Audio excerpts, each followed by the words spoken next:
Welcome back to కథల పొదరిల్లు. ఈరోజు కథ love you my wife episode number 24. కథను రచించిన వారు చిన్ను గారు, వాయిస్ ఓవర్ మీ శ్వేత.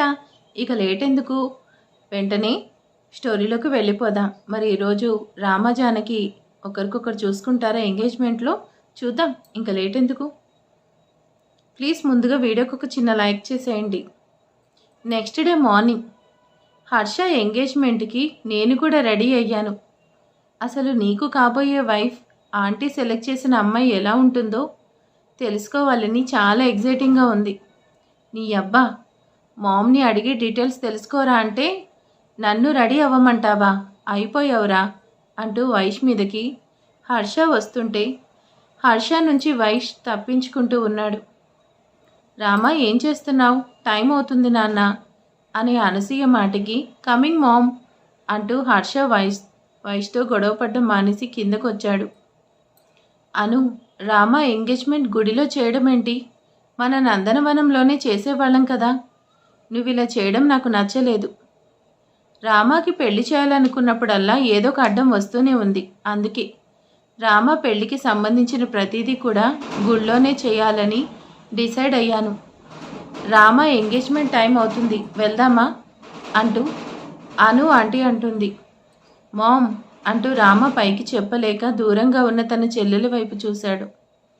అందరూ మనసులో కూడా అదే ఉన్నా అనసూయకి ఎవరు ఎదురు చెప్పలేక మౌనంగా ఉన్నారు.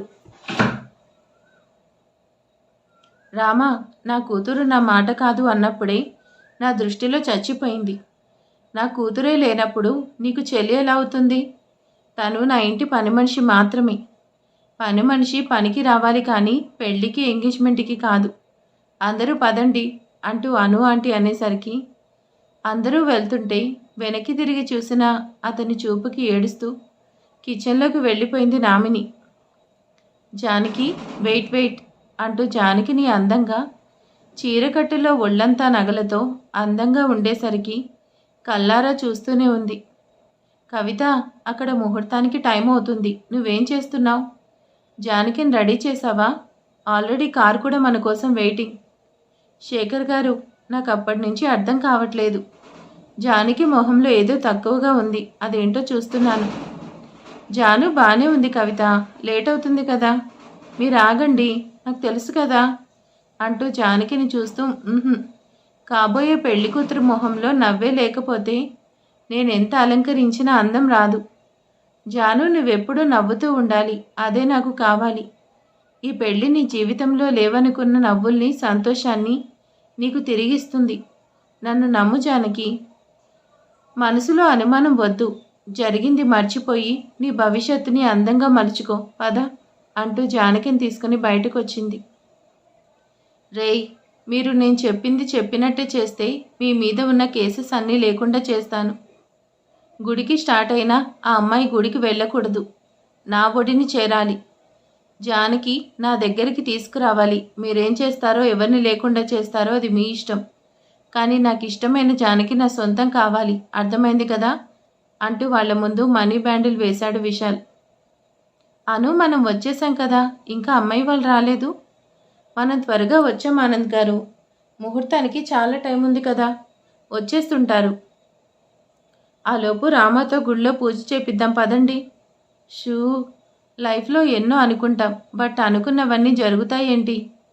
తలచినదే జరిగినదా, శాంతి లేదు మనకి అని ఎవరో అన్నది నిజమే కదా అంటూ వైష్ నవ్వుతూ అంటుంటే వైష్ కాలిని గట్టిగా ప్రెస్ చేసేసరికి ప్రదక్షిణాలు చేస్తున్న వైష్ గట్టిగా అరవడం. ఏమైంది అంటూ అను అనేసరికి వైష్కి చీమ కుట్టింది మామ్ అంటూ రామ కవర్ చేయడం. అవునంటీ, బాగా పెద్ద చీమ అంటూ వైష్ కవర్ చేశాడు. నేను ఇక్కడ టెన్షన్గా ఉంటే నీకు సరదాగా ఉందా? ఆ అమ్మాయి ఎవరో ఏంటో కూడా తెలీదు, అలాంటిది తన కోసం ఈ హర్షగాడు వెయిట్ చేయడం ఏంటి? నాన్సెన్స్.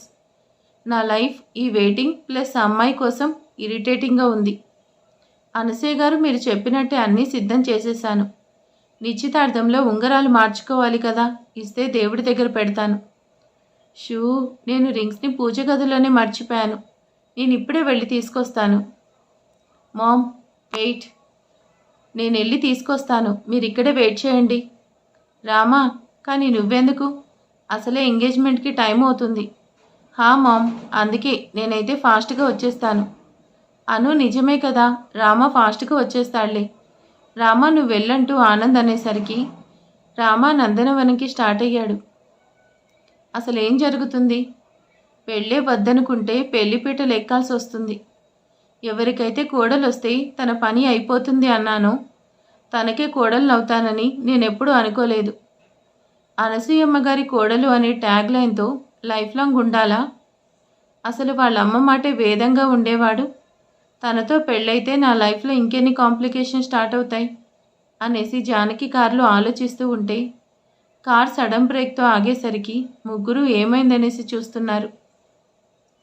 ఓ 10 మంది రౌడీస్ జానకి వాళ్ళ కార్ని అడ్డగిస్తూ జానకిని కిందకి దించడానికి ట్రై చేస్తుంటే, ఎవరు మీరంటూ కవిత అండ్ శేఖర్ వాళ్ళని ఆపడానికి ట్రై చేస్తుంటే శేఖర్ని కొట్టి జానకిని లాక్కెళ్తున్నారు. నాన్న, నన్ను వదలండి, ఎవరు మీరు, వదలండి అంటూ జానకి వాళ్ళ నుంచి విడిపించుకోవడానికి ట్రై చేస్తుంటే జానకిని కార్ దగ్గరికి తీసుకెళ్ళి కారు ఎక్కించబోతుంటే వాడి తల పగిలింది.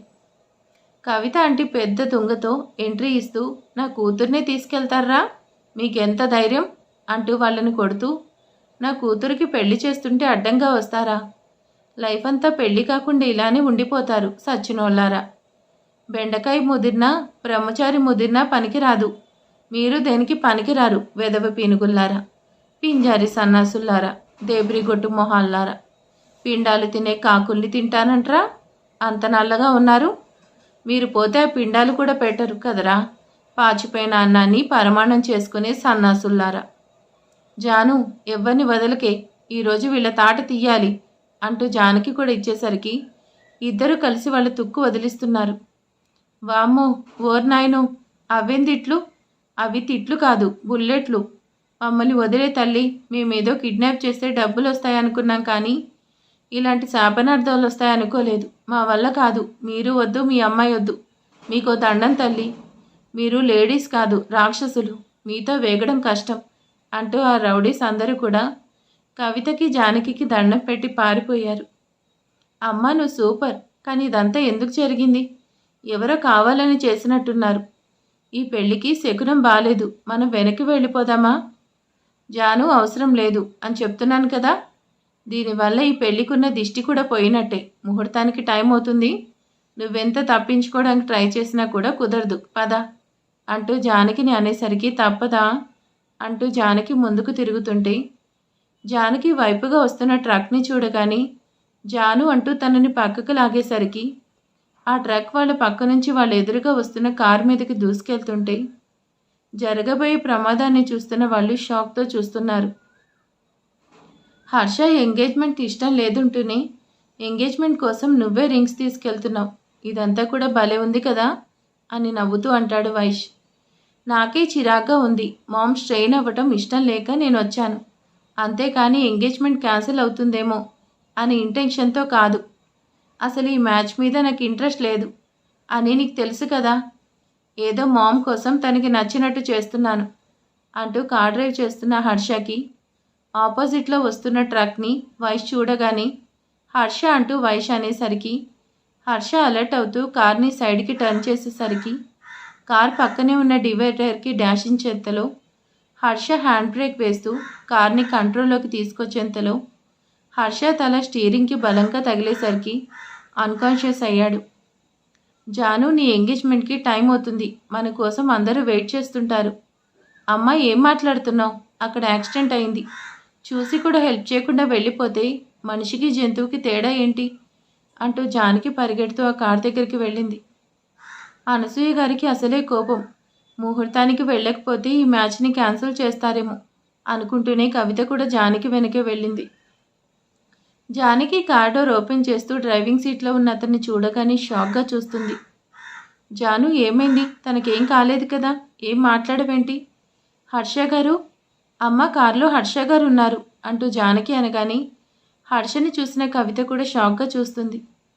అమ్మ స్పృహ తప్పినట్టున్నారు, వాటర్ కావాలి అంటూ జానకి కార్ దగ్గరికి పరిగెడుతూ వెళ్ళి వాటర్ బాటిల్ తీసుకొని వచ్చింది. కవిత వైశాల్ని చూస్తుంటే జానకి హర్ష సీట్ మీద సరిగ్గా ఉంచుతూ హర్ష ఫేస్ మీద వాటర్ స్ప్రింకిల్ చేస్తూ హర్ష గారు అంటూ పిలుస్తుంది.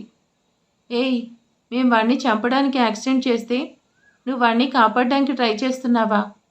మర్యాదగా వాణ్ణి వదిలేసి వెళ్తే మీకే మంచిది అంటూ హర్ష కార్ దగ్గరికి వచ్చిన రౌడీస్ జానకి జుట్టు పట్టుకొని వెనక్కి లాగేసరికి జానకి కింద పడిపోతున్న జానకి చెయ్యి హర్ష చేతిలో ఉండేసరికి బ్యాలెన్స్ చేసుకుంటూ హర్షనే చూస్తుంటే, జాను నాకేమన్నా అయ్యింది అనుకున్నావా? జస్ట్ ట్యాన్ అయ్యానంతే అంటూ హర్ష కార్ దిగుతూ, నా డ్రైవింగ్ మీద నాకు నమ్మకం ఉంది, బట్ ఫస్ట్ టైం నాకు డ్రైవింగ్ రాదేమో అనుకునేలా చేశారు కదరా. మీతో నాతో ప్రాబ్లం ఉంటే నన్ను చూడాలి, కానీ లేడీస్ మీద చేయి వేయడం తప్పు కదా అంటూ హర్ష వాడి చేయి పట్టుకొని జానకి జుట్టుని విడిపిస్తూ బయటకు వచ్చాడు. నన్ను చంపాలనుకుంటే నా మీదకి రావాలి, కానీ ఈ పిల్లాటలేంట్రా? నీ వల్ల గవర్నమెంట్కి ఎంత లాస్? ఇప్పుడు నా వెహికల్ డ్యామేజ్ అయింది, ఫస్ట్ నా టైం వేస్ట్, అన్నీ కాకుండా లేడీస్ మీద చేయి చేయడం తప్పు కదా అంటూ ఎదురుగా ఉన్న వాడిని కొట్టేసరికి వాడు కాస్త దూరంగా పడేసరికి మిగిలిన వాళ్ళు హర్షని రౌండప్ చేసేసరికి హర్ష నుదుటిపై నుంచి వస్తున్న బ్లడ్ని ఫింగర్తో తుడుస్తూ ఒక్కొక్కడికి వాయి తీస్తున్నాడు. అను, ఇదేంటి? అసలు ఏం జరుగుతుంది? ఎంగేజ్మెంట్ టైం అవుతుంది, ఆ జానకి వాళ్ళు రావట్లేదు. రింగ్స్ కోసం వెళ్ళిన హర్ష రిటర్న్ అవ్వలేదు. ముహూర్తం టైం దాటిపోతుంది. టైం వాల్యూ ఇచ్చే నువ్వు ఎవరి కోసమో వెయిట్ చేయడం ఏంటి అంటూ ఆనంద్ అంటుంటే, జానకి ఇంకా రాకపోవడం ఏంటి? అసలు ఏం జరుగుతుంది అంటూ కవిత కాల్ చేసిన కవిత మొబైల్ లిఫ్ట్ చేయకపోతుంటే అనసూయ కోపం వచ్చేస్తుంది. నేనే వాళ్ళ ఇంటికి వెళ్ళి పెళ్లి సంబంధం మాట్లాడాను కదా అని బెట్టు చూపిస్తున్నారు. ముహూర్తానికి టైం అవుతుంటే ఇంకా రాకపోవడం వాళ్ళ ఉద్దేశం ఏంటి? నేనే వెళ్ళి తేల్చుకుంటానంటూ అనసూయ కోపంగా బయటకు వెళ్తుంటే, అను ఎక్కడికి వెళ్తున్నావు? కాస్త నాకైనా చెప్పి వెళ్ళు అను అంటూ ఆనంద్ కూడా తన వెనకే వచ్చేసరికి ఇద్దరు కూడా కార్ స్టార్ట్ చేసుకుని జానకి కోసం వెళ్తున్నారు. కల్పిత్, ఈ మ్యాచ్ కూడా క్యాన్సిల్ అయినట్టే. అనసూయ ఆవేశం చూస్తుంటే తెలియట్లేదా? ఈ కోపంలో వెళ్ళి మ్యాచ్ని క్యాన్సిల్ చేసేస్తుంది అంటూ జేపీ అంకుల్ అంటుంటే, నందన్ జ్యువెలరీస్ ప్రొపరేటర్ అనసూయ గారి కొడుకు హర్షిత్ రామ్ నందన్ ఎంగేజ్మెంట్ క్యాన్సిల్ అంటూ కావేరి అంటే న్యూస్ని వైరల్ చేసే పనిలో పడింది. ఆ హర్షిత్ ప్రాణాలతో ఉండడానికి వీల్లేదు. నా కూతుర్ని బెడ్ మీద పడేసి వాడు పెళ్లి కొడుకు అవుతాడా? అసలు వాడి పెళ్ళి ఎలా చేసుకుంటాడో నేను చూస్తాను. వాడిని చంపిన వాడికి ఏం అడిగితే అది ఇచ్చేస్తాను. హర్షిత్ని చంపి నాకు కనిపించండి అంటూ కోపంగా కాల్ కట్ చేశాడు శ్యామ్ సుందర్. హర్ష మీద కత్తులతో దాడి చేస్తుంటే ఆ హర్ష కత్తులతోనే వాళ్ళ పని చెప్తూ మళ్ళీ పైకి లేవకుండా ఒక్కొక్కడిని కొట్టి పడేస్తున్నాడు. అందరూ కూడా హర్షని తట్టుకోలేక అక్కడి నుంచి పరిగెడుతుంటే పక్కనే ఉన్న రాడ్ని ఒకడి మీద వేసేసరికి వాడి కింద పడ్డాడు. హర్ష వాడి కాలర్ పట్టుకొని వాడి కళ్ళలోకి కోపంగా చూస్తూ, ఇదంతా ఎవడు చేయమన్నాడు? ఎందుకు చేశారు? దీని వెనుక ఉన్నవాడి పేరు చెప్తావా చేస్తావా అంటూ హర్ష సీరియస్గా అడుగుతుంటే వాడు భయంగా చూస్తుంటే రాడ్ పట్టుకున్నవాడు హర్షని వెనుక నుంచి కొట్టడానికి హర్ష దగ్గరికి వెళ్తున్నాడు. అనసూయ కారాపుతూ రోడ్డు మీద ఉన్న హర్షని అండ్ తన వెనకే రాడ్ పట్టుకొని వస్తున్న వాడిని చూడగానే అనసూయ కారాపుతూ, ఏవండి మన రామ అంటూ అనసూయ కారాపుతూ రామ అంటూ పిలిచేంతలో హర్ష గారు అంటూ హర్షకి దెబ్బ తగలడంతో జానకి అడ్డుగా వచ్చేసరికి ఆ దెబ్బ జానకికి తగలగానే జానకి కింద పడుతుంటే జాను అంటూ హర్ష జానకిని పట్టుకుంటూ, జాను కళ్ళు తెరువు జాను అంటూ జానకిని అండ్ తన కొడుకు హర్షిత్ రామ్ నందన్ని చూడగానే అనసూయ అక్కడే ఆగింది. జాను అంటూ జానకిని 2 చేతులతో ఎత్తుకుంటూ, మామ్ కార్ కీస్ అంటూ అనసూయ దగ్గర కీస్ తీసుకుంటూ కార్ స్టార్ట్ చేసి జానకిని తీసుకుని హాస్పిటల్ వైపుగా వెళ్ళాడు. హర్ష రామ ట్విన్స్ ఏమో, అందుకే ఇద్దరు ఒకేలా ఉన్నారేమో, అందుకే జానకి కన్ఫ్యూజ్ అయిందేమో అని నేను అనుకుంటాను అని మీరు అనుకుంటున్నారు కదా, కానీ నేను జెన్యున్ కదా, అలాంటి మాటలు చెప్పను. నేను కూడా జానకిలాగా రామాని మా హర్ష బావని చూడలేదు కదా, అందుకే కన్ఫ్యూజ్ అయ్యాను. ఇప్పుడు ఫుల్ క్లారిటీ వచ్చేసింది. నాకు మా హర్ష బావ అండ్ రామాబాబు ఇద్దరు ఒక్కరే, హర్షిత్ రామ్ నందన్. అండ్ ఈ విషయం నాకే ఇప్పుడు తెలిసింది. మరి మా జానుకి ఎప్పుడు తెలుస్తుందో ఏంటో. జీఆర్కే గ్రూప్ ఆఫ్ హాస్పిటల్లో అందరూ కూడా రూమ్ బయట వెయిట్ చేస్తున్నారు. జాను, నీ పెళ్లి చూడాలనుకున్నాను, కానీ నిన్నిలాంటి సిచ్యువేషన్లో చూస్తాను అనుకోలేదు. నీకేమన్నా అయితే నా వల్ల కాదు అంటూ కవిత ఆంటీ బాధపడుతుంటే, ఆంటీ అంటూ కవిత హ్యాండ్ పట్టుకొని చూస్తూ, జానుకి ఏం కాదు, కానివ్వను, మీరు ప్లీజ్ ధైర్యంగా ఉండండి ఆంటీ. నాకు నమ్మకం ఉంది. జాను నవ్వుతూ బయటకు వస్తుంది. Dad, what is this? అసలు ఇక్కడ ఏం జరుగుతుంది? మనం చూసేది హర్షిత్నే కదా. తను ఆ అమ్మాయి కోసం అంతలా ఫీల్ అవుతున్నాడు. తన మీద హర్షకి అంత కన్సర్న్ ఏంటి? అర్థం కావట్లేదు. ఓరి వెర్రినా పుత్ర, నాకేమైనా అర్థమైతే కదా నీకు అర్థమయ్యేది. ఇదంతా చూస్తుంటే కొరియన్ మూవీ ఇంగ్లీష్ సబ్టైటిల్స్తో చూస్తున్నట్టుంది. కానీ ఒక్కటి మాత్రం కన్ఫర్మ్, రామాబాబుకి ఈ అమ్మాయికి ముందే పరిచయం ఉంది. డాడ్, నువ్వేమంటున్నావు? అంటే రామాని ఆంటీ దగ్గరికి ఆ అమ్మాయిని వచ్చేలా చేసి ఇద్దరు గొడవపడి ఆంటీనే తనతో పెళ్లి కొప్పించేలా చేశాడంటున్నారా? నేననేదేముంది, అక్కడ అదే కనిపిస్తుంది కదా. రామ తెలివైనవాడు, తెలివిగా చేశాడు, డౌట్ లేదు. ఈ జానకినితో రామ పెళ్లి చేయడం యాదృచ్ఛికం కాదు, ప్రీ ప్లాన్డ్. ఈ పెళ్లి జరగనివ్వకూడదు కల్పిత్. అను అను చెల్లమ్మ, రామాబాబు ఈ అమ్మాయి వాళ్ళ ఫ్యామిలీ మెంబర్ అందరూ తెలిసినట్టే మాట్లాడుతున్నాడు. అసలు ఏం జరుగుతుందో నువ్వైనా చూసావా? నిన్ను మోసం చేస్తున్నాడు చెల్లమ్మ. మావయ్య, నువ్వేం మాట్లాడుతున్నావు? నేను మామ్ని మోసం చేశానా? అల్లుడు నిజం బయటపడింది, ఇంకా దాల్చాల్సిన అవసరం లేదు. నువ్వు అను చెల్లమ్మని మోసం కాదు, ద్రోహం చేస్తున్నావు. తన ప్రేమకు నమ్మకానికి ద్రోహం చేస్తున్నావు. అను అంటే ఏం మాట్లాడకుండా మౌనంగా కూర్చున్న ప్లేస్లోనే ఉంది, కానీ రామ వైపు కూడా చూడట్లేదు. మామ్, నేను నిన్నెప్పుడు మోసం చేయాలనుకోలేదు. నువ్వెందుకు మౌనంగా ఉన్నావో నాకు తెలియట్లేదు. ఏమైందో మాట్లాడు మామ్, ఎందుకు ఇలా ఉన్నావు? నువ్వు ఇలా ఉంటే నా వల్ల కావట్లేదు. రామాబాబు, చెల్లెమ్మ చెప్పడం ఎందుకు, నేనే చెప్తాను. నీకోసం ఆ అమ్మాయి తన ప్రాణాల మీదకు తెచ్చుకునేంత అవసరం ఏంటి? మీ ఇద్దరి మధ్య అంత సంబంధం ఏంటి? ఏం లేకుండా నీకోసం తన ప్రాణాలను పణంగా పెడుతుందా? మావయ్య, ఒకరికి హెల్ప్ చేయాలంటే వాళ్ళ మధ్య రిలేషన్ ఉండాల్సిన అవసరం లేదు, మంచి మనసుంటే చాలు. జానకి మనసు కూడా అలాంటిది. ఎప్పుడు ఎదుటి వాళ్ళకి హెల్ప్ చేయాలని అనుకుంటుంది, అలానే చేసింది. And she's just my friend mom. నీకు చాలాసార్లు చెప్పాను కదా, తని Janaki. Mom, she's my friend only. ఆహా, నీ ఫ్రెండ్ అని తెలిసే చెల్లెమ్మతో గొడవ పడిందా? చెల్లెమ్మను అన్నేసి మాటలందా? నీకేం తెలియకుండా ఇదంతా చేసిందా? ఏం మాట్లాడుతున్నారు? మా అమ్మాయి అలా ఎందుకు చేస్తుంది? తను కష్టంలో ఉన్నా మంచే చేయాలనుకుని తన మంచి మనసుకి నిదర్శనం. ఇప్పుడు ఎదురుగా ఉన్న మీ అబ్బాయే శత్రువుకి కూడా మంచి కోరుకుంటుంది, కానీ కల్లో కూడా చెడు కోరుకోదు, చెయ్యదు అంటూ కవిత అంటుంటే, ఆహా, అందుకేనా అందరిలో మా చెల్లి పరువు తీసి తన పెళ్లి సెట్ చేసుకుంది, పెళ్లి వరకు వచ్చింది. ఇదంతా కూడా తన మంచి కోసమే చేసిందా, లేదంటే ఈ ఆస్తి మీద ఆశతో చేసిందో చూస్తేనే తెలుస్తుంది. జేపీ గారు, మాటలు మర్యాదగా రానివ్వండి. మా దగ్గర ఆస్తులు లేకపోవచ్చు, కానీ ఆత్మాభిమానం ఉంది. అది మీ దగ్గరున్న లక్షలు కోట్ల కంటే ఎక్కువ. మా జానకి నచ్చి మీరు పెళ్లి ప్రపోజల్ తీసుకొచ్చారు, కానీ మేము అడగలేదు కదా. ఇంకొక మాట మా అమ్మాయి గురించి అంటే మాత్రం అంటూ కవిత కోపంగా అంటుంటే, కవిత, నువ్వేం మాట్లాడుతున్నావు?